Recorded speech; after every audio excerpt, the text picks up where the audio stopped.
ലോക ചതിയൻ മന്ത്രിസ്ഥാനം കിട്ടിയത് തന്നെ ചതിയിലൂടെ ഗണേഷിനെതിരെ തുറന്നടിച്ച വെള്ളാപ്പള്ളി. NSS SNDP ഐക്യനീക്കത്തിന് പിന്നിൽ ചതിയുണ്ടെന്ന മന്ത്രി KB ഗണേഷ് കുമാറിന്റെ പ്രസ്താവനയ്ക്ക് രൂക്ഷ മറുപടിയുമായി SNDP യോഗം ജനറൽ സെക്രട്ടറി വെള്ളാപ്പള്ളി നടേശൻ. ഗണേഷ് കുമാർ ഒരു ലോക ചതിയനാണെന്നും അദ്ദേഹത്തിന്റെ രാഷ്ട്രീയ പാരമ്പര്യം തന്നെ ചതിയുടേതാണെന്നും വെള്ളാപ്പള്ളി തുറന്നടിച്ചു.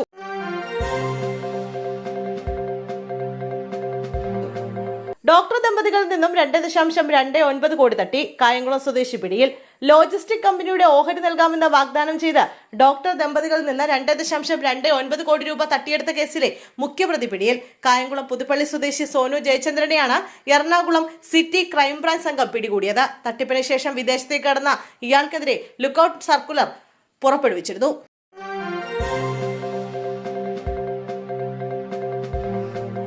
റഹീം CPM തിരുവനന്തപുരം ജില്ലാ സെക്രട്ടറി. റഹീം MPയെ CPM തിരുവനന്തപുരം ജില്ലാ സെക്രട്ടറിയായി നിയമിക്കാൻ തീരുമാനം. MV ഗോവിന്ദന്റെ സാന്നിധ്യത്തിൽ ചേർന്ന CPM ജില്ലാ സെക്രട്ടേറിയറ്റ് യോഗമാണ് ഈ തീരുമാനമെടുത്തത്. നിലവിലെ ജില്ലാ സെക്രട്ടറി V ജോയ് വീണ്ടും മത്സരിക്കാൻ തയ്യാറാകുന്ന സാഹചര്യത്തിലാണ് പുതിയ ജില്ലാ സെക്രട്ടറിയെ നിയോഗിച്ചത്. വർക്കലയിൽ നിന്നുള്ള MLA ആണ് V ജോയ്. വർക്കലയിൽ ജോയി ഒഴിവാക്കിയാൽ മണ്ഡലത്തിലെ ജയസാധ്യത ബാധിക്കുമെന്നാണ് പാർട്ടി വിലയിരുത്തൽ. തുടർഭരണം ഉറപ്പാക്കാൻ വിജയസാധ്യതയ്ക്ക് തന്നെ മുൻഗണന നൽകണമെന്ന് വാദമുയർന്നതോടെയാണ് ജോയിക്ക് തന്നെ നറുക്ക് വീണത്.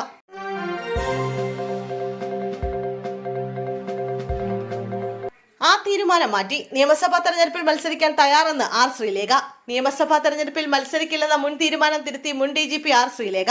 ഇനി കേരളം BJP ഭരിക്കണം, എങ്കിൽ മാത്രമേ ജനങ്ങൾക്ക് പൂർണ്ണമായി നീതി ലഭിക്കൂ എന്ന തലക്കെട്ടോടെ പങ്കുവച്ച വീഡിയോയിലാണ് താൻ തെരഞ്ഞെടുപ്പ് രാഷ്ട്രീയത്തിലേക്ക് സജീവമായി ഇറങ്ങിയാണെന്ന സൂചന ശ്രീലേഖ നൽകിയത്. ഇരയുടെ പേര് വെളിപ്പെടുത്തിയെന്നാരോപിച്ച് തനിക്കെതിരെ പോക്സോ കേസെടുത്തതിൽ ശ്രീലേഖ കടുത്ത അതൃപ്തി രേഖപ്പെടുത്തി.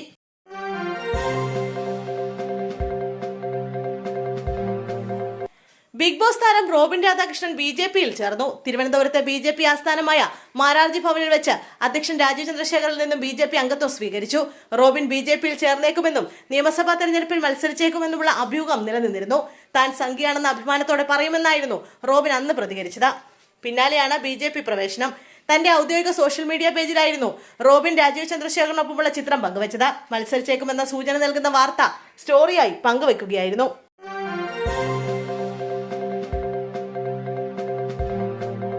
വയനാട് ടൗൺഷിപ്പ് നാടിന് സമർപ്പിച്ച മുഖ്യമന്ത്രി. വയനാട് മുണ്ടക്കൈ ചുരൽമല ഉരുൾപൊട്ടൽ ദുരന്തബാധിതർ പുതുജീവിതത്തിലേക്ക്. ദുരന്തബാധിതർക്കായുള്ള ടൗൺഷിപ്പിന്റെ ഉദ്ഘാടനം മുഖ്യമന്ത്രി നിർവഹിച്ചു. ടൗൺഷിപ്പിൽ ആദ്യഘട്ടത്തിൽ നിർമ്മാണം പൂർത്തിയായ 178 വീടുകളുടെ താക്കോൽ മുഖ്യമന്ത്രി ദുരന്തബാധിതർക്ക് കൈമാറി. അടുത്ത മഴയ്ക്കുമ്പ് ഉരുൾപൊട്ടൽ ദുരന്തബാധിതരായ എല്ലാവർക്കും വീട് കൈമാറുമെന്ന് മുഖ്യമന്ത്രി പിണറായി വിജയൻ പറഞ്ഞു. ഇനിയുള്ള ദുരന്തബാധിതർക്ക് കുറച്ച് മാസങ്ങൾക്കുള്ളിൽ വീട് ലഭ്യമാക്കും.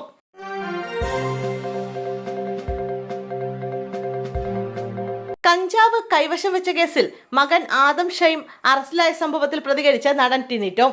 ഫേസ്ബുക്ക് കുറിപ്പിലൂടെ മകനെ പിന്തുണച്ചുകൊണ്ടായിരുന്നു ടിനിയുടെ പോസ്റ്റ്. കാലം എല്ലാം തെളിയിക്കുമെന്ന് ടിനി കുറിച്ചു.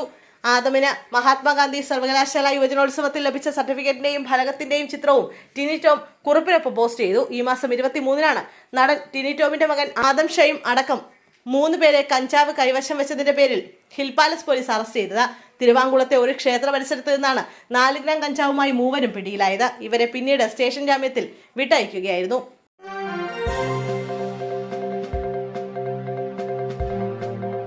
NDAയിൽ അന്തിമ സീറ്റ് വിഭജന ചർച്ച നാളെ നടക്കും. കൊച്ചിയിൽ BJP സംസ്ഥാന പ്രസിഡന്റ് രാജീവ് ചന്ദ്രശേഖറിന്റെ നേതൃത്വത്തിലാണ് ചർച്ച. NDAയിലെ മുതിർന്ന നേതാക്കളെല്ലാം മത്സരിച്ചേ തീരുവെന്ന് BJP ദേശീയ നേതൃത്വം നിർദ്ദേശിച്ചിരുന്നു. BJPയുടെ മുതിർന്ന നേതാക്കളെല്ലാം മത്സരിക്കുന്നുണ്ട്.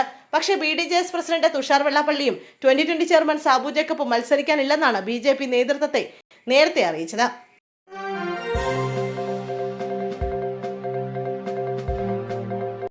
രാജ്യത്ത് വാണിജ്യ ആവശ്യങ്ങൾക്കുള്ള പാചകവാതകത്തിന്റെ വില വർദ്ധിപ്പിച്ചു. വാണിജ്യ ആവശ്യങ്ങൾക്കുള്ള പാചകവാതകത്തിന്റെ വില എണ്ണക്കമ്പനികൾ കൂട്ടി. സിലിണ്ടറിന് 29 രൂപയാണ് കൂട്ടിയത്.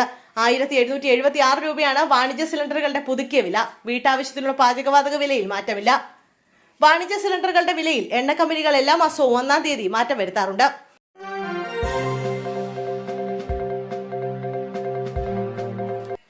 ഉറപ്പായ പെൻഷൻ ഉത്തരവായി. പൂർണ്ണ പെൻഷന് 30 വർഷത്തെ സർവീസ്.